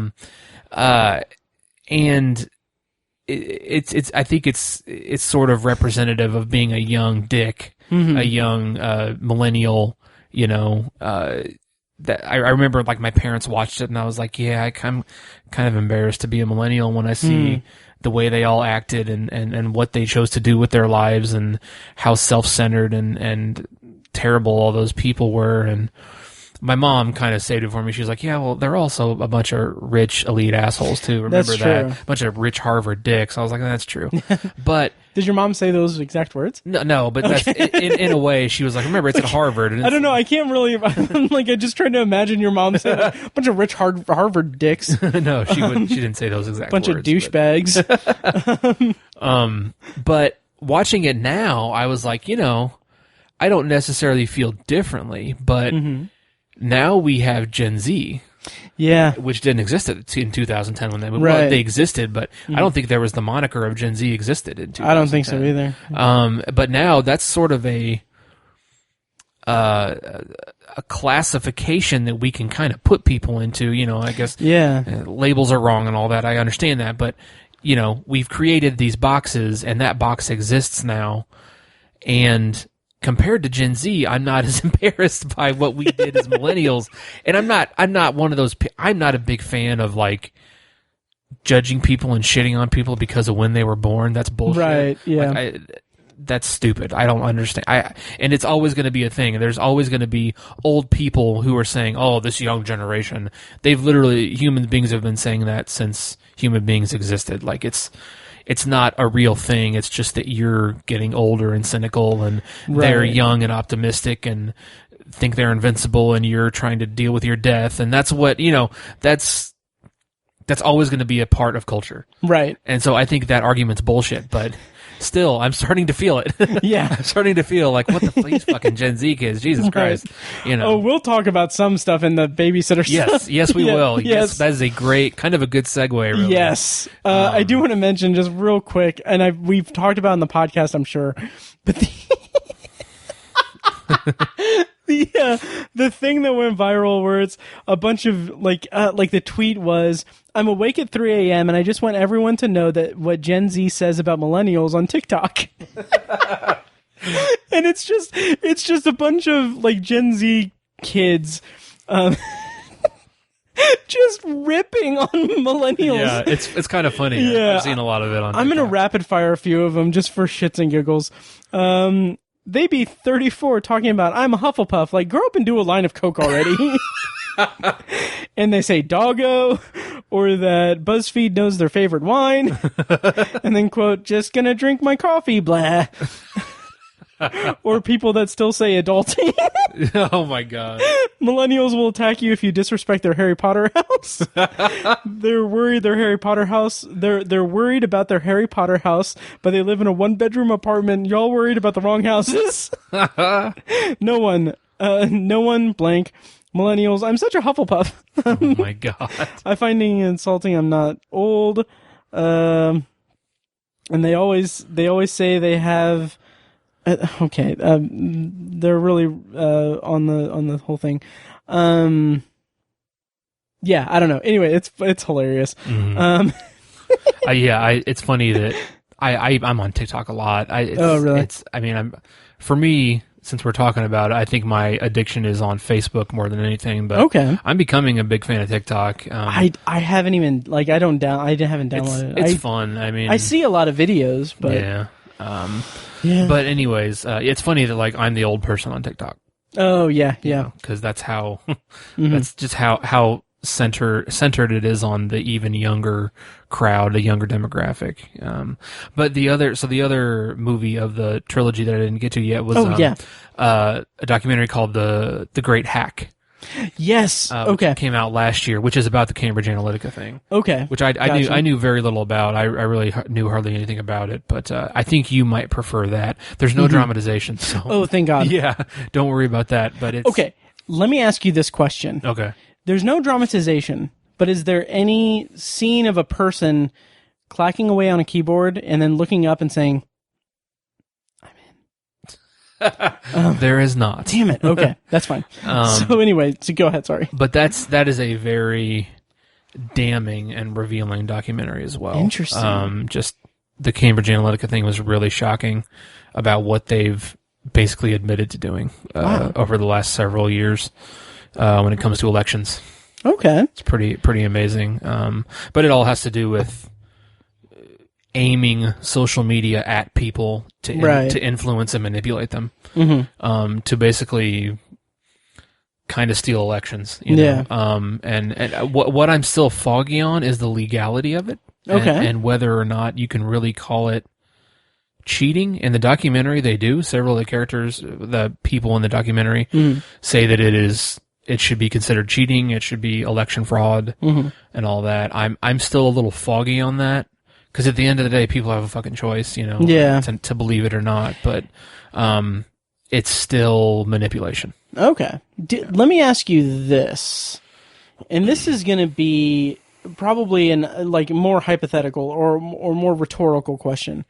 Do you feel that you personally, like your individual self, your perception and perspective on like the election, for example, do you believe that the choice that you've made in terms of candidates you support and everything, do you feel like you have come to that opinion organically, or do you have a sense that you've been pushed that way, or you have any type of been like a person who has been manipulated into that line of thinking to an extent? Man, that's a tough question to answer, and I think no one wants to feel like they've been duped, you know? Right. But I think maybe go to patreon.com/obsessiveviewer. I think maybe there was some of that because Obama used Cambridge Analytica. And I totally, I don't want to say fell for that or drank the Kool-Aid on that, but I really vehemently voted for Obama in 2008. Yeah. But by 2012, I voted for Romney in 2012. Oh, did you? Yeah, I did. I still think Romney would make a great president. But I probably have fell prey to some manipulative information before on social media. You know, I can't. And the thing is, like, you know, all this conspiracy theory shit, like the Pizzagate stuff and all this pedophile stuff, like. I've looked at some of it, like I've looked at some of the QAnon shit, but it's just like I can't believe that. I can't just take all that shit at face value. You got to give me some hard evidence, or you know, I can't do that. So I know that stuff has been aimed at me before, and I can't definitively say that I've thwarted all that or that I've repelled all that manipulation, because chances are I've probably fallen victim to some of it before. If I'm being honest. Yeah, I can definitely understand that. And I don't know if I can say for certain, like, I've been conscious of anything like that, because I'm someone who, like, I voted for Obama in 2008 and 2012. That was at a time where I didn't really, I wouldn't say I didn't care, but it was more that I was not as plugged into political conversations. Right, you really weren't. I really was. I was extremely apathetic to everything. Right. Because of the discourse and everything. But now, and I can't remember if we said this on Patreon or not, but now we've reached a point where there is demonstrably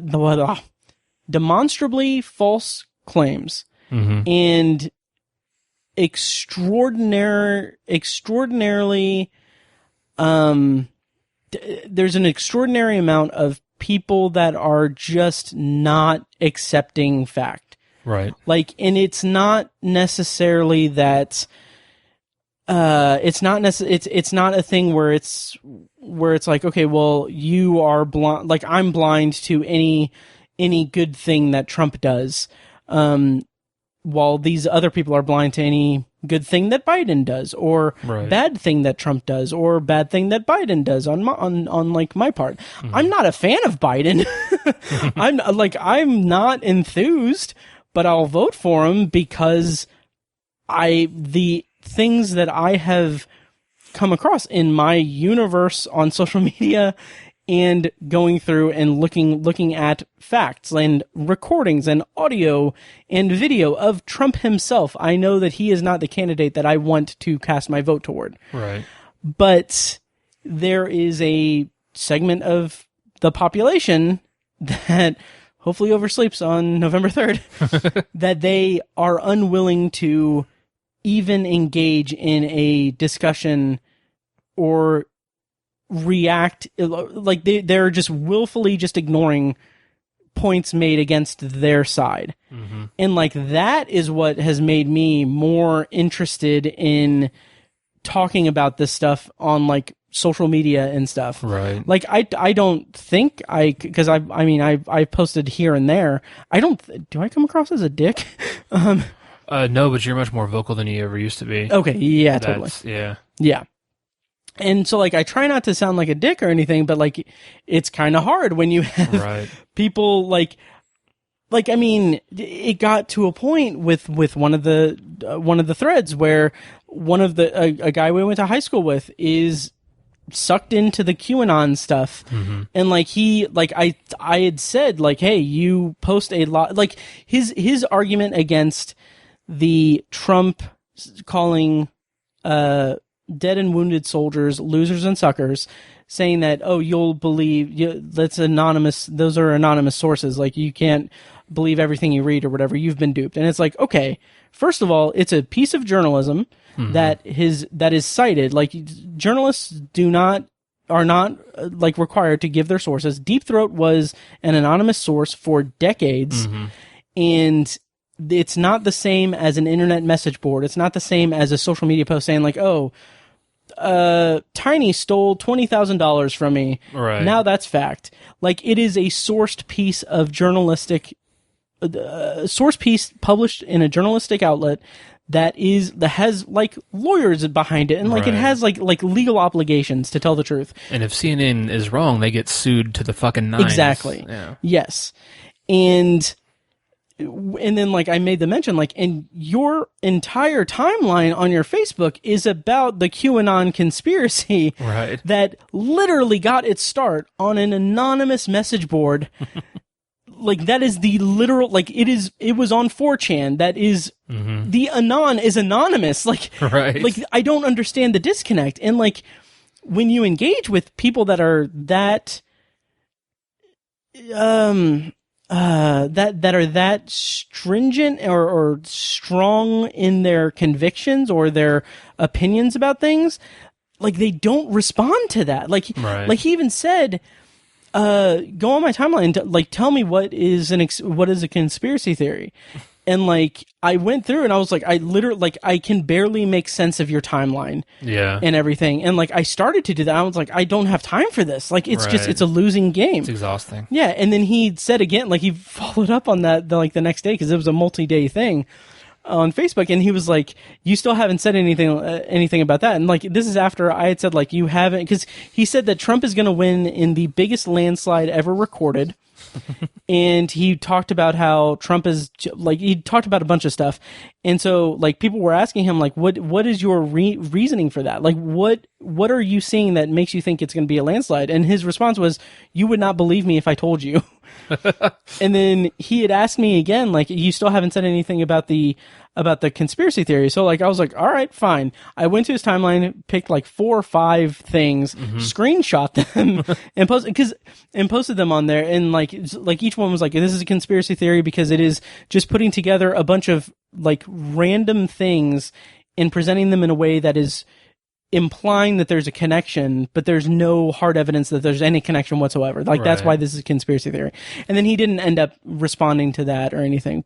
And this all came from a kind of tangent in that thread where, because I had mentioned, like, well, right up top, one of the first things you have on your timeline is a screenshot or it's a post about the CDC's report saying that 6% of people who have died from COVID have died from only COVID. Right. And like the post he shared talked about how like, only like the CDC are lying and only 6%, the death rate is only 6% of all people infected with it. And then like he had shared that post and called it a pandemic and everything. And I was like, this is patently false because it is ignoring the comorbidity part of it. I shared links with him saying like explaining why that 6% stat does not mean 6% of people with COVID die of COVID. It means that 6% of people with COVID die from COVID itself. Like there are like asphyxiation and like other things to put on a death certificate. It is like people with underlying things. And one of the things I didn't share in the thread, but it had like, it talked about 9/11 and said like, 2,907 people died in the 9/11 terrorist attacks, but if only 6% had but 94% of them had underlying things. So really only like 200 people died on 9/11. This is how you sound. Right. So anyway, so all that came from, and it's like, and it's still like, it's not like it's changing any minds. Like his mind wasn't changed, but it's just frustrating. I don't know. Yeah. If you follow the same logic that he's pointing at, no one has ever died from AIDS. Yeah. Yeah. And and that is, and it's just a lot of people are just regurgitating talking points and everything. Like, well, and they're interpreting data that they have no business interpreting. Exactly. Because they have no training in the field. Right. Like I got into a thing with some dude that we used to go to high school with also on Facebook, and he said, look, I live in Houston. I know about hurricanes. I used a hurricane as an analogy. And he was like, I live in Houston. I know about hurricanes. And I have an emergency management degree. I was like, okay, I will defer to you on points regarding hurricanes because you know what you're talking about. Yeah. You don't know shit about interpreting statistics from the CDC. Exactly. You don't have a medical degree. You're not a medical doctor. You've never written a death certificate before. You know. Yep. That's kind of where we're at. Yeah, and he had said what else did he say that I responded to that really bugged me? Oh, he said that President Trump did not lie.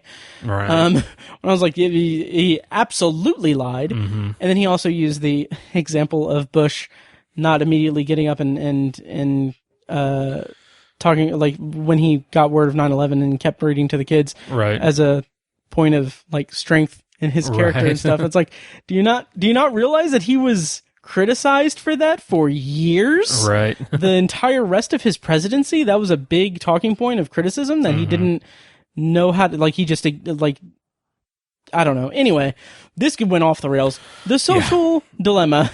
Do you recommend this documentary? I do. I'm curious because I really want to know how other people reacted to it because you and I have kind of different reactions to it. Well, pretty drastically different reactions to it.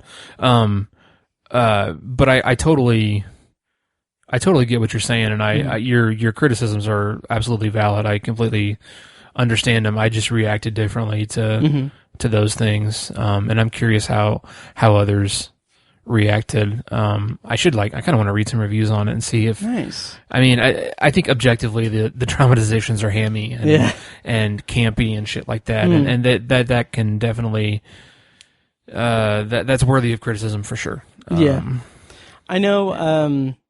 One of our listeners, Andy, he had commented on a Facebook post I made and said, like, I was wondering if you'd watched The Social Dilemma because I had referenced The Social Dilemma. So, Andy, let us know what you thought of it and everything. And anyone else who has watched the documentary. Please do. Yeah. So, okay, we're going to kind of round out this episode with a probably brief review of The Babysitter Killer Queen. We'll go non-spoiler, spoiler, and everything. So to break that up, we're going to go ahead and play a clip from the trailer for The Babysitter Killer Queen. Growing up is worse than a near-death experience. I can confidently tell you that because 2 years ago, my babysitter and her friends tried to kill me. The worst part is nobody believes me. And now everybody thinks I'm crazy, but I miss her. You're a weird little dude with a crush on a murderous, fictitious babysitter. We just gotta get you laid. That's your advice? That's what the just came out my mouth, ain't it? Cole, you're my best friend. You're not crazy. It's this place. We're all going to the lake this weekend. Just come with me. I already took my dad's car. All right, so The Babysitter, Killer Queen, it is a sequel to the 2017, I think? 2017, yeah. 2017 horror comedy movie, The Babysitter, directed by McG. The Babysitter, Killer Queen, according to IMDb, is 2 years after Cole survived a satanic blood cult. He's living another nightmare, high school, and the demons from his past still making his life hell. The Babysitter, Killer Queen was released on Netflix on September 10th, 2020, so last Thursday, and it is directed by McG, written by, this is always a good sign, written by 4 screenwriters, Dan Lagana, Brad Morris, Jimmy Warden, and McG. It stars Judah Lewis as Cole, Jenna Ortega as Phoebe, Emily Allen Lind as Melanie, and some other people. Some people reprising the roles, including Robbie Amell, Bella Thorne, Hannah Mae Lee, Ken Marino, and Leslie Bibb. So, Tiny, I remember back in 2017, you had talked about seeing The Babysitter, watching The Babysitter, kind of, if memory serves, you kind of watched it on a whim, and you enjoyed it, and everything. And I did. Yeah, and on that recommendation, I watched it myself at the time, and I thought it was okay. Okay. So, Tiny, how did you feel about the original? Like, if you want to expound on that, and what were your anticipation? What was your anticipation going into Killer Queen, and how did you feel about it in broad, non-spoiler terms? I think the original, what stuck out to me so much that I related to, I related so much to the first act of that movie. Mm-hmm. I had a huge crush on one of my babysitters when I was a kid. Nice. And Samara Weaving just like totally embodied that, perfect crush fantasy kind of girl. Yes. Just totally embodied that perfectly. And it was great writing, great acting on her behalf, and how smitten that kid was with her. I just related to that really hardcore, and I thought that was a fun thing to inject into a horror movie. Mm-hmm. So that was one of my favorite parts of that, and I feel like it had sort of an 80s slasher vintage horror feel to it that it was kind of playing with. It wasn't doing a direct, it was sort of an homage in a way, but it was kind of a send up of that in a way, I guess. Yeah. It didn't take itself too seriously. But it was still, it still was a horror movie that had some genuinely scary parts to it and stuff like that. Sure, yeah. And I just thought it was a fun movie. I liked it. But this one drove way past the finish line, in regards to not taking itself too seriously. This was like a straight up comedy that was masquerading with horror elements. Yeah. And it was like a shitty comedy. Right. Basically all of the charm of the first one was gone. Like just gone. Yes. So okay, yeah. So I rewatched the original today before I watched the second one, and just to echo your sentiments, yeah, that first act is the main selling point for that first movie. Yeah. And something that I really appreciate about it is, like you said, it is the perfect embodiment of that like babysitter crush kind of coming of age thing. Mm-hmm. And what I love about it is that the movie doesn't overtly sexualize Samara Weaving in any way, really. Right. It, like, the attraction and the kind of the charm of that character and that character dynamic is based almost 100% on just the personality and how just out of this world cool and he's not just ogling her boobs. Exactly. He does ogle her boobs once. Well, yeah, but how can you not? I mean, yeah. But that's not what it's about. It's just funny that you use that example. But he's not just ogling her boobs. Exactly. But it is one of those things where it's like this, he's established as this outcast. He's someone who isn't really, he's awkward and shy, and he doesn't really have that many friends, and like he's this there's this vulnerability to his character that Samara Weaving's character in her performance latches onto, and like it is, you can see her bringing him out of his shell, and it is just this genuine like friendship between them, and it is this it's beautiful. Like, it's really well done. Yeah. And like, I was watching it again today, and I was just like, I mean, how can you not just like fall in love with Samara Weaving and just want to hang out with her? Yeah. Like, she's like the coolest person on the planet in this movie.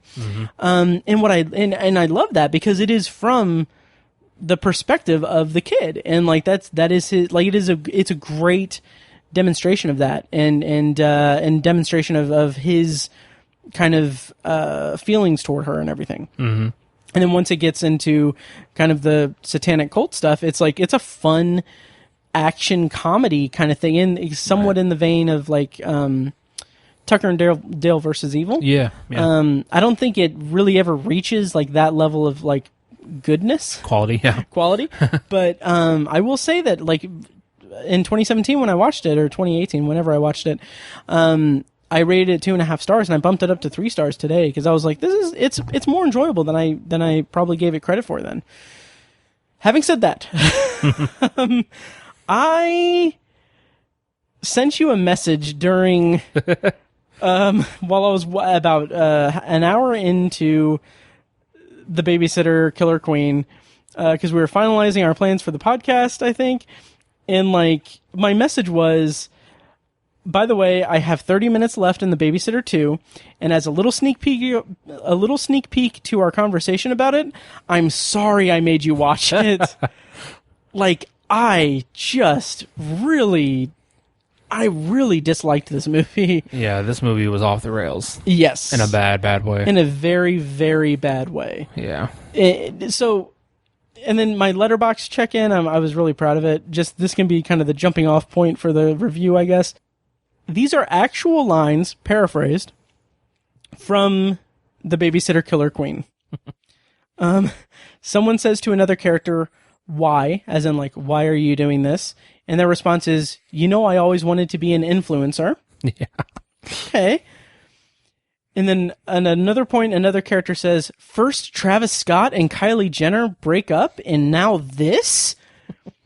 And the thing that he is referencing is not comparable to the other thing that he's referencing. Not so much. No. And then another line is a character saying, come on, TikTok, you guys, let's go. And then another character pulling a cell phone out and saying, oh, you want to record this? And then the first person saying, no, not the app.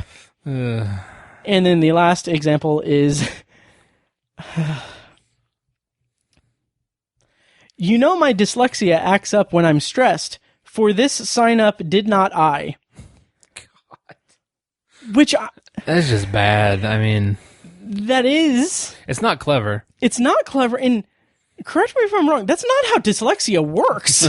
No. That's an entirely different disorder of some kind. Right.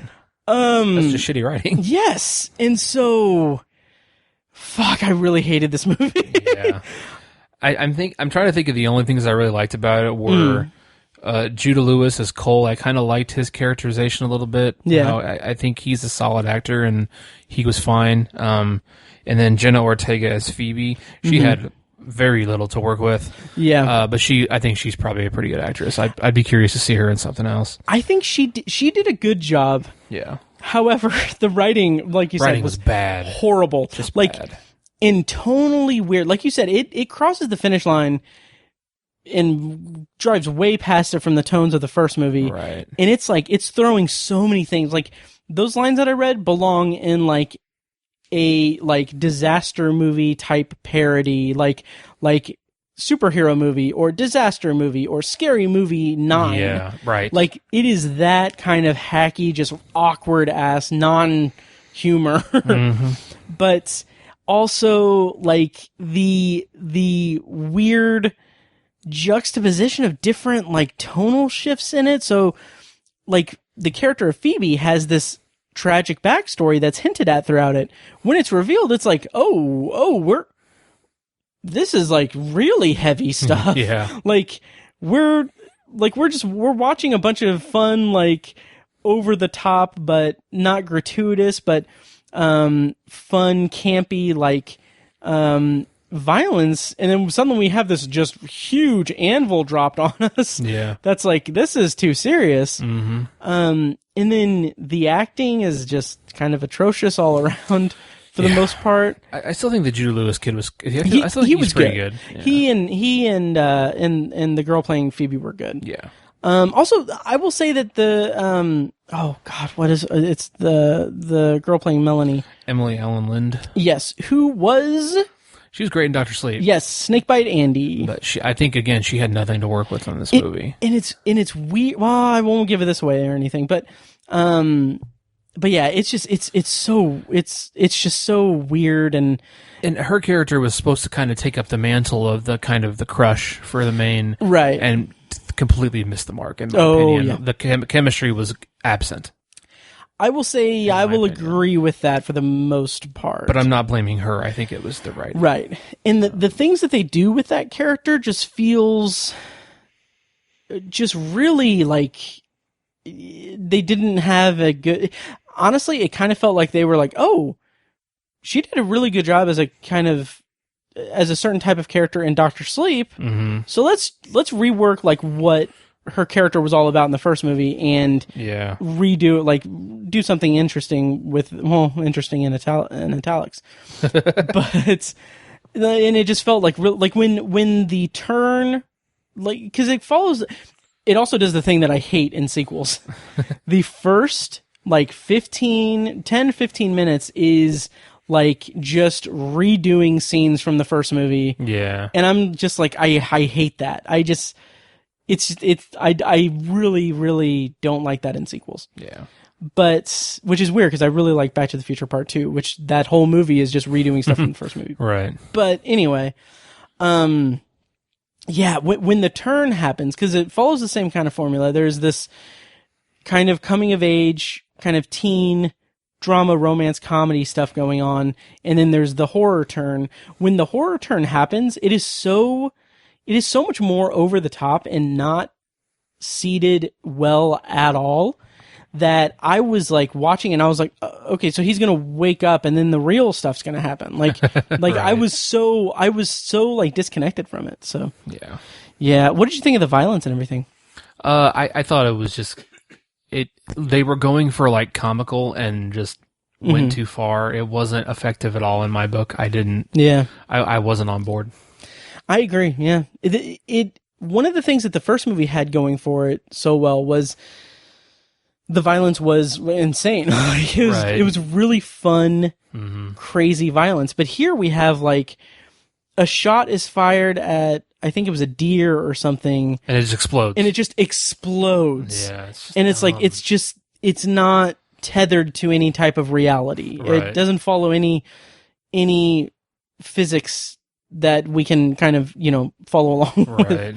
There's like a chandelier that falls and it pierces all the way through somebody's skull. Yeah. And it's just the way I'm not doing it justice, but you have to see it. It's just not, the physics are just not there. Yeah, absolutely. And it's just so bad, which not that the physics have to be there if you're going for an over the top thing, but it just did not work.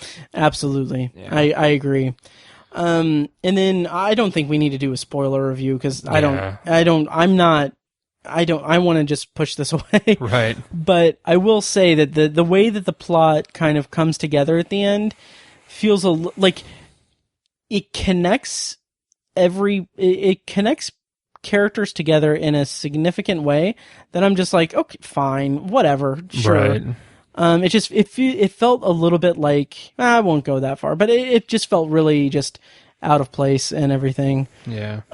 There's also the subplot with Ken Marino as Cole's father and Melanie's father, like getting high and playing video games and then going to like that felt just really. I love Ken Marino. I really do, and I think he does pretty well with what he has here. But it's just like you can only go so far. Right. Yeah. Yeah. So again, Tiny, I'm sorry. Like I said, I was going to watch it anyways. Yeah. Because I was a fan of the first one. Nice. Do you want to see a third one as a completionist? I was just going to ask you the same question. I don't know. Honestly, I'll probably watch a third one, but I won't be happy about it. The thing is if they get Samara Weaving back. Right. Who I like. I mean, she's amazing. Did you ever see Ready or Not?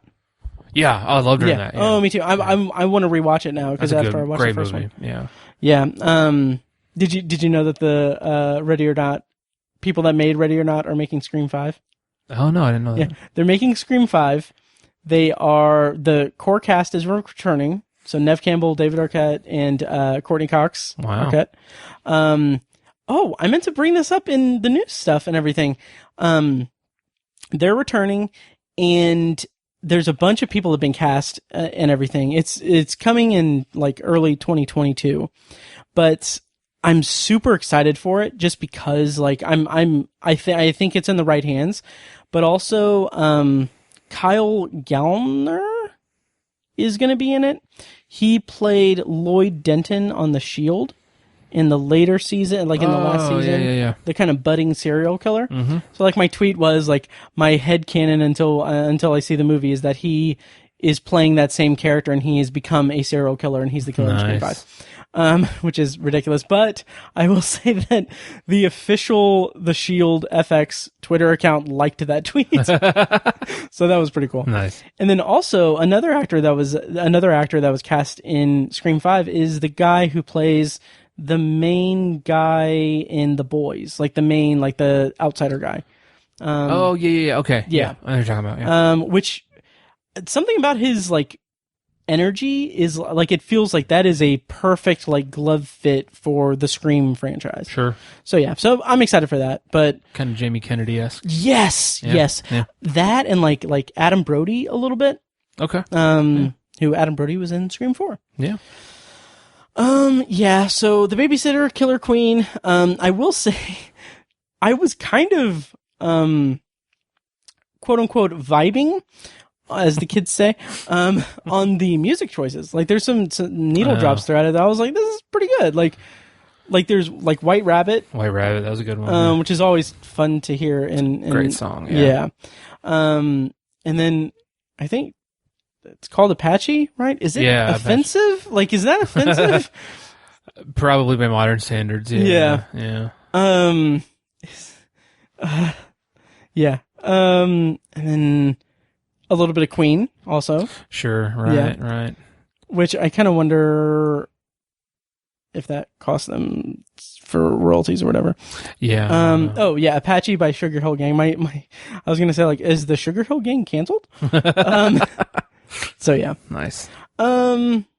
Yeah, so anyway, I hated this movie. Yeah, it was pretty so bad. much. Yeah. So that's our review of The Babysitter, Killer Queen. Let us know what you thought of it and everything.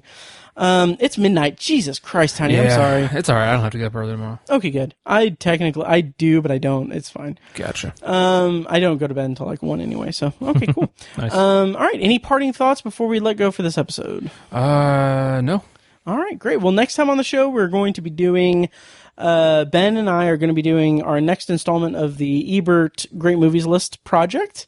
So look forward to that. And then eventually we have to do, Tower Junkies. We'll be reviewing Misery and everything. Mm-hmm. And then, I'll be resuming my, what's it called? Anthology podcast. What's it called? Soon enough, hopefully.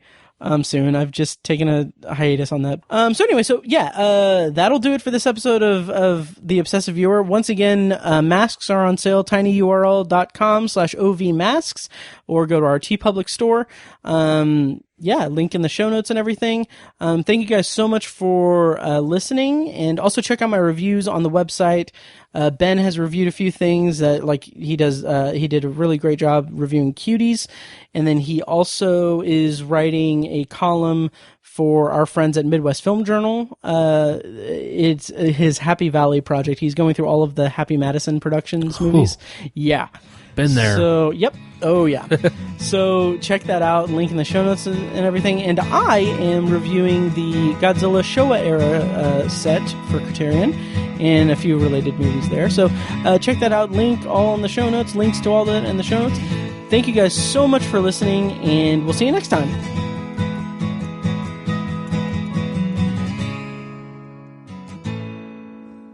And now, here's a short clip from our Patreon exclusive RSS feed. To hear the full clip and more exclusive Patreon content, go to patreon.com/obsessiveviewer and become a patron at the minimum rate of $1 per month. Thank you and enjoy. Yeah. It's funny you tell that story. We had we ordered food a couple days ago or last week or something, and we did the contactless delivery. I'm pretty sure it was DoorDash. Paige always does it, so I'm not sure what service she used, but a lot of them, or I don't know about all of them, will like put the food at your door and then take a picture of it, right? Or whatever. So this lady, this was like one of her first few deliveries she'd ever done. Oh God! And she was a little bit older, like not old, but she was almost like a boomerish person. Which is pertinent to the story. Okay. Because she did not know what she was doing. And so, like, I saw her, I could see through the window her come up the steps and leave the food and then go down the steps. And then I waited another 30 seconds, a minute or so, and went out there. And she was still out there, and her car was in our driveway, and she was standing on our sidewalk with her phone.